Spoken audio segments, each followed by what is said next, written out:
Yung mga anak na hindi marunong tumanaw sa magulang, kahit anong marating nito, hindi magiging makabuluhan.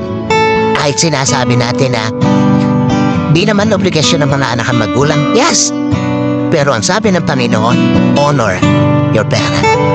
At kasama tong sa pag-honor na yon, yung merong kang kayang gawin para sa kanila, ginagawa mo. Sa mga anak na narito, kahit magkapamilya kayo, huwag niyong titingnan na ang dapat ninyong bigyang focus yung sariling pamilya na lang. Hanggat nabubuhay ang mga magulang ninyo, iparamdam ninyo na kaya ninyo silang i-honor in all aspect ng buhay. Huwag kayong iiyak sa kanilang libing dahil marami kayong regrets. No, that is hypocrisy.